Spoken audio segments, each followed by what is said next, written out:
Gipili kita sa Ginoo gikan ining kalibutana. Ayaw na lang paghago o pagpaningkamot sa imong kaugalingon aron daygon ka sa kalibutan. Himua hinuon ang butang nga makapahimuot sa Dios diin kita gikan.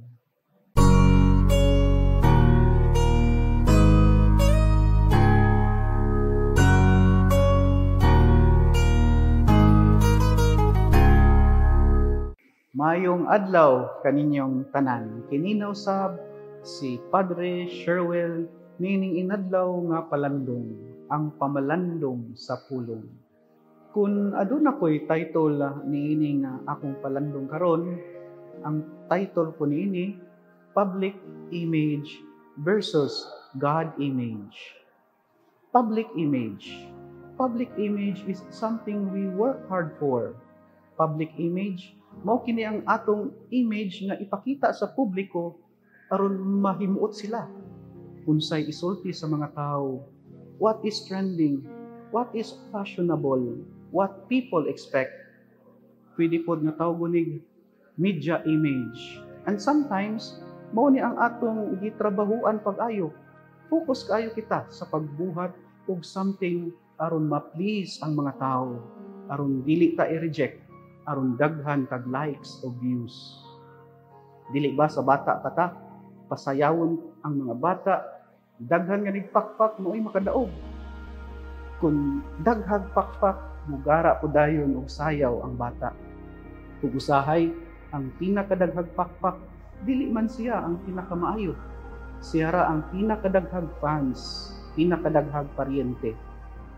Pero kapoy kayo ni siya, kanang conscious kayo ka sa imong public image. Stressful kayo na. Tungod kay you have to please everyone. Daghan ra ba kayo mga bashers karon? Na ako'y i-introduce ninyo. God image. God image is about God's consistent way of looking at you. How God looks at you. Kung unsay pagtan-aw sa Dios kanimo nga dili gayud mausab. Ug mao ni ang atong original nga image. Tungod kay we are created in God's image and likeness. Bisan gani ang atong ebanghelyo nagkanayon sa Jesus. You do not belong to the world. I have chosen you out of this world. Dili ta iya sa kalibutan.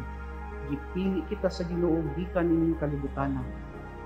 Ayaw na lang paghago o pagpaningkamot sa imong kaugalingon aron daygon ka sa kalibutan. Himua hinuon ang butang nga makapahimuot sa Dios diin kita gikan. Sa atong pagpadayag, sa atong pagkaimahin sa Dios, o sa atong pagsunod kang Kristo. Usahay counter-culture. Usahay against the current. Sukwahi sa kadaghanan. Dili malikayan nga makasinati kitag mga pagsaway, pagpanglutos, ug kasilag sa kalibutan. Tungod kay ang pagpadayag nato sa atong pagtuo, dili man pagpa-please sa publiko. Maybe i-bash ta, maybe i-reject ta, but our Christian life is not about popularity. We go against the current. Mibuhat kita niini dili para sa publiko, kundi para sa Ginoo. Nagtuman na kita sa kabubuton sa Dios. Ang Amahan, Anak, ug Espiritu Santo. Amen.